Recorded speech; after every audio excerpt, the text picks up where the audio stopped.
qui nous ont expliqué vraiment les usages, les codes de la télévision, comment les téléspectateurs la regardaient, comment on la consommait. Il envoie tout ça à notre éditeur visuel, Samuel, qui lui va être chargé de mettre ça en image. Le technicien de l'émission qui est là pour en fait envoyer tout l'habillage, les chansons, les jingles, etc. Et la radio, c'est vraiment le média de la seconde près et de la précision absolue. Salut et bienvenue dans l'ombre des médias pour une nouvelle vidéo qui nous emmène aujourd'hui dans les coulisses d'une matinale de France Bleu.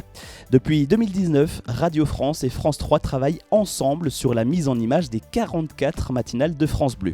D'ici à fin 2022, l'ensemble de ces matinales seront donc retransmises en direct de 7h à 9h sur les antennes locales de France 3. Un dispositif que nous allons donc découvrir d'ici quelques instants avec Paul Laurent, animateur de la matinale pour la région Franche-Comté. Juste avant de le retrouver, n'oubliez pas de vous abonner à notre chaîne comme d'habitude en activant correctement la cloche de notification pour être certain de ne rater aucune de nos prochaines publications. Vous regardez dans l'ombre des médias, bienvenue dans cette nouvelle vidéo. Interview. Immersion. Reportage. Ce que vous ne voyez pas se cache dans l'ombre des médias. Bonjour Paul et merci de nous accueillir aujourd'hui dans les studios de France Bleu. C'est un plaisir. Alors tu es animateur radio depuis une dizaine d'années. Est-ce que ce projet d'émission diffusé cette fois-ci à la télévision a été un nouveau défi pour toi, que ce soit d'ailleurs pour toi ou pour les autres animateurs de la station ? Oui, ça a été un sacré nouveau défi parce que moi j'avais eu l'occasion de faire déjà un petit peu d'image, mais jamais autant et tous les jours en quotidienne. Et puis là, le fait de coupler la radio et l'image et la télé, c'est vraiment un nouvel exercice, c'est des nouveaux codes parce que c'est quelque chose qu'on est en train d'inventer finalement presque en le faisant. Donc oui, c'est un exercice complètement nouveau, c'était un défi parce que ça fait 7 ans qu'avec l'équipe là on anime la matinale et donc ça nous fait un petit coup de jeune, ça nous fait un petit défi supplémentaire, donc ça c'est plutôt chouette. Et est-ce que vous avez tout de suite été partant, que ce soit Marion, Dimitri ou toi, ou est-ce que vous avez discuté entre vous pour essayer de vous convaincre les uns les autres ? Alors je dirais que on a pas mal réfléchi avant parce qu'on a eu le choix en fait de dire j'ai envie de le faire ou pas, parce qu'on pouvait décider de ne faire que de la radio ou de rentrer dans le projet. En fait on a pas mal réfléchi parce qu'on avait peur d'une chose, c'était que la télé vienne un petit peu enlever la spontanéité de la radio. Donc on a regardé ce que faisaient nos collègues ailleurs, on a pris pas mal de conseils, on a écouté beaucoup et puis en fait on s'est dit allez viens on y va, on essaye et puis c'est parti pour la nouvelle aventure quoi. On verra bien ce que ça fait, ce que ça donne en le faisant. Et il paraît que vous avez reçu une formation justement pour faire de la télévision. Quel genre de conseils est-ce que vous avez reçu ? Effectivement, on est parti en formation, une formation qui durait 2 jours, qui en fait nous donnait les bases et les codes de la télévision. C'est-à-dire qu'on était avec 2 professionnels des médias et de la comédie d'ailleurs, parce qu'il y avait un comédien dans le lot, qui nous ont expliqué vraiment les usages, les codes de la télévision, comment les téléspectateurs la regardaient, comment on la consommait, et un peu quelles étaient les techniques des présentateurs de journaux par exemple, des présentatrices du 20h, et avec toutes ces méthodes, tous ces petits trucs et astuces, c'était à nous ensuite de faire notre, on va dire, propre langage, notre propre façon de faire. Donc ça, c'était plutôt intéressant. Et on a été pas mal conseillés sur comment, par exemple, appréhender la caméra, comment la regarder, à quel moment c'est pertinent, parce que c'est pas la peine d'être scotché tout le temps à la caméra, vu que le matin, on est autour d'un plateau puis on discute ensemble. Donc si je discute avec Marion, avec Dimitri, c'est pas très pertinent que je regarde la caméra en permanence. Donc voilà, c'était tout un tas de petites choses qui nous ont permis d'être en fait beaucoup plus à l'aise quand on a commencé. Et c'est donc depuis 2019 que France 3 déploie progressivement ses matinales pour couvrir l'ensemble du territoire d'ici à fin 2022. À Besançon, cette émission commune a vu le jour en octobre 2021.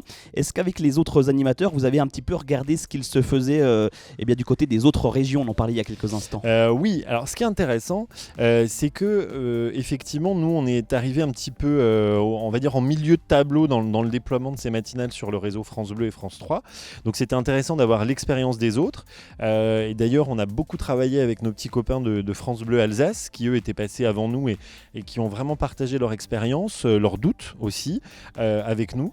Et c'est rigolo parce qu'on n'avait pas du tout les mêmes d'ailleurs.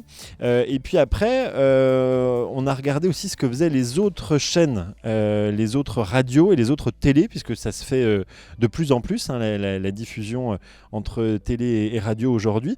Donc c'est vrai qu'on s'est pas mal inspiré, on a pas mal regardé, et ce qu'on en a déduit, c'est qu'on avait surtout pas envie de faire la même chose, et qu'en fait on avait envie de faire ce qu'on a toujours fait depuis 7 ans à la radio, c'est-à-dire faire un petit peu ce qu'on veut et être aussi sérieux que partir un peu en live quand il fallait, quoi. En fait, la radio, c'est la vie. Donc ce qu'on a voulu faire, c'est de la télé vivante et de la télé en direct surtout. Et ça, c'est plutôt rare. Donc on est en direct et tout peut arriver le matin pendant 2 heures. Et donc toi, ça fait 7 ans que tu es à France Bleu, 10 ans que tu es caché derrière un micro. Est-ce que cet exercice de journaliste télévisé ou animateur est différent ? Oui. Ah bah oui, clairement. Là, par exemple, je sais pas si vous voyez le décor qu'il y a derrière moi, il y a beaucoup de lumière, c'est très lumineux, c'est très clair, il y a des écrans partout, il y a des micros partout. Avant, le studio, rien que le studio, l'endroit où on faisait l'émission, c'était un truc hyper sombre, tout petit, avec de la moquette qui avait dû voir passer je ne sais combien de gens depuis 30 ans, depuis 20 ans que la radio était là. Donc rien que ça a tout bouleversé parce que l'environnement a été complètement changé.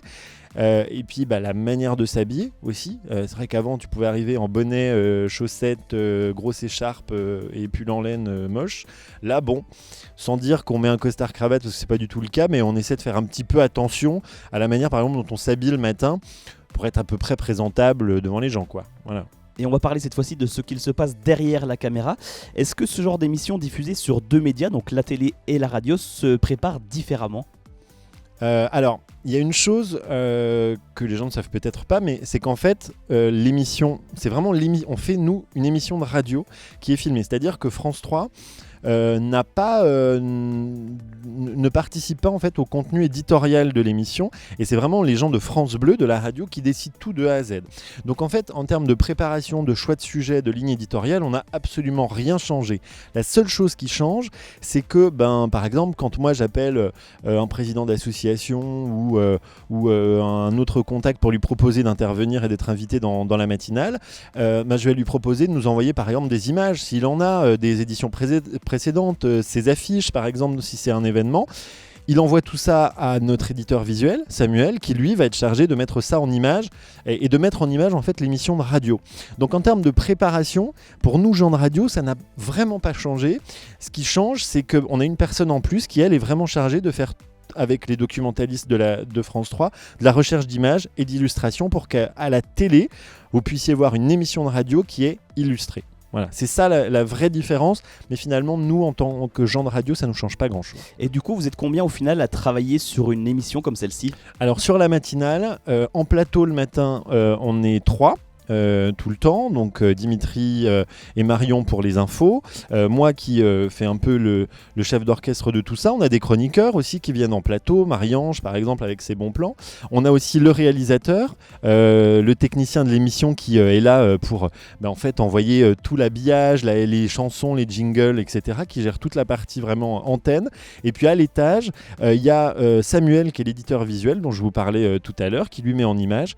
Et on a aussi au standard une chargée d'accueil qui va récupérer tous les appels d'auditeurs qui ont envie de passer à l'antenne pour une inforoute, pour réagir à l'actu ou pour tout ce que vous avez envie de nous dire. Ça passe évidemment par le standard. Et en amont de ça c'est un travail qu'on ne voit pas, mais il y a toute la rédaction qui travaille toute la journée, la veille, et voire même parfois une partie de la nuit pour préparer les sujets qui passeront dans la matinale du lendemain matin. Et on va parler de décrochage cette fois-ci. Comment ça se passe pour prendre ou rendre l'antenne avec France 3 National ou France Bleu ? Est-ce que c'est à la seconde près ? Ah oui. Oui. En fait, tu sais, la radio, la télé aussi, mais la radio, c'est vraiment le média de la seconde près, de la précision absolue, parce que sinon, ça fonctionne moins bien.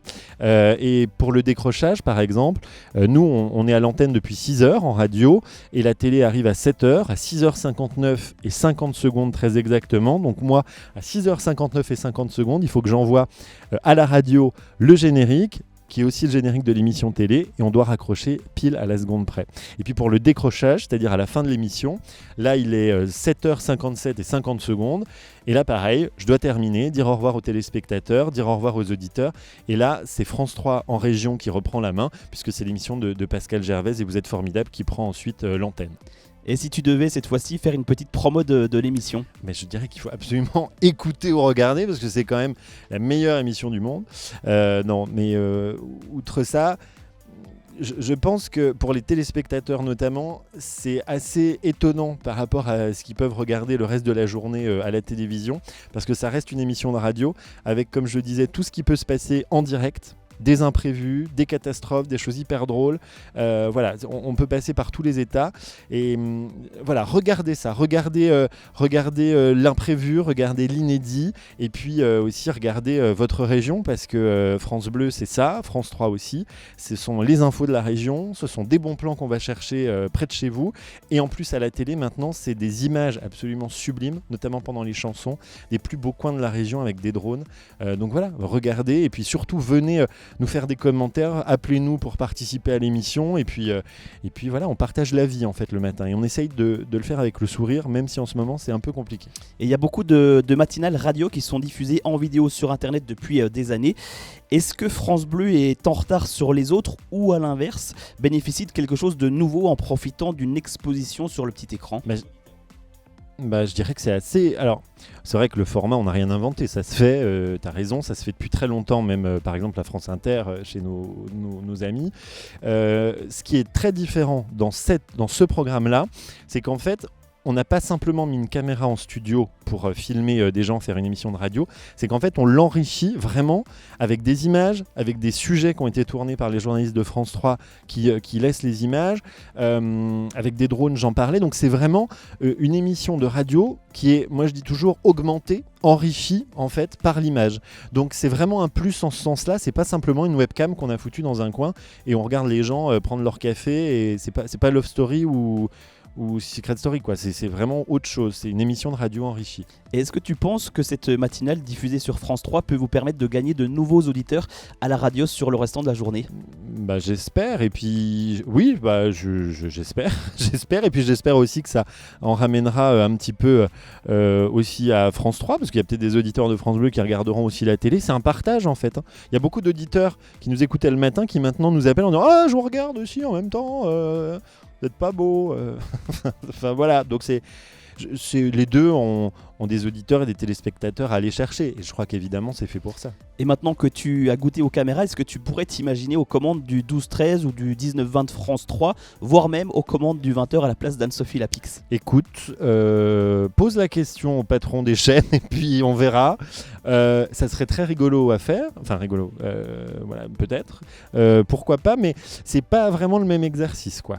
Moi j'ai besoin on a besoin d'ailleurs dans cette équipe de rire, surtout quand l'actu est dramatique. Et je sais pas si le 20h, le 13h ou le 19h, c'est forcément la place à ça. Mais écoute, pourquoi pas? Essayons, on verra. Et on va terminer cette interview avec une petite visite, si c'est possible. Est-ce que tu peux nous faire découvrir un petit peu les coulisses de cette matinale avec l'envers du décor? Allez, je vous emmène, venez. Derrière moi, vous voyez, c'est ce qu'on appelle le plateau. C'est la table autour de laquelle tout le monde se met. Vous avez vu, il y a plein d'écrans, plein d'ordis. Chaque micro a son ordi, avec des logiciels, voilà, sur lesquels on écrit les journaux. On peut écrire ce qu'on appelle les speak antennes. Enfin, voilà, si un texte est écrit, c'est par là que ça passe et ça communique avec tout le monde. Les gens de la veille nous écrivent les sujets et on les récupère le matin. Tu as ici des tablettes tactiles qui nous permettent vraiment par exemple, de parler à un journaliste ou à Dominique par exemple qui est en direct le matin à l'extérieur, avant de prendre l'antenne. Alors t'en es où, dis-moi ce qui se passe autour de toi. Voilà, ça nous permet de communiquer. Derrière, en dessous du bureau, c'est un petit peu tout le bazar que vous ne voyez pas à l'écran. Et c'est pour ça qu'on l'a mis là, c'est pour pas que vous le voyez, parce que vraiment, ça fait désordre. À l'étage en haut, juste à côté des projos, vous voyez qu'on a des écrans de contrôle, et notamment celui du milieu qui nous sert en fait ce qu'on appelle la conduite d'antenne, avec tous les éléments qui vont passer. que le technicien réalisateur, là, Yvon par exemple, peut envoyer en direct, voilà. Et puis en dessous de l'écran, vous avez Yvon qui fait partie de nos réalisateurs d'émissions. Je vous parlais du technicien. Alors eux, ils gèrent pas la vidéo, ils gèrent le son, et c'est déjà énorme parce que c'est grâce à eux que tous les éléments vont partir. Ou pas d'ailleurs à l'antenne, ça dépend, ça peut arriver. Mais vous voyez, ils ont une console, c'est un peu un avion de chasse. On a la chance à France Bleu ici à Besançon d'avoir une console qui a nulle part ailleurs, parce que c'est la première dans le groupe Radio France à avoir été installée. Il y a plein de technologies, donc c'est assez compliqué, tout est tactile, c'est du boulot, Yvon. Bon. Plein de possibilités. Voilà pour le petit tour du proprio, quoi. Maintenant, il n'y a plus qu'à regarder. Eh bien, merci beaucoup en tout cas pour cette visite et pour toutes ces infos sur les matinales de France Bleu et France 3. Mais c'était un plaisir de vous recevoir, et puis de vous recevoir soit à la radio demain matin ou un matin ou à la télé sur France 3. Merci encore. Et quant à nous, on se donne rendez-vous très prochainement dans l'ombre des médias pour une nouvelle vidéo. À bientôt.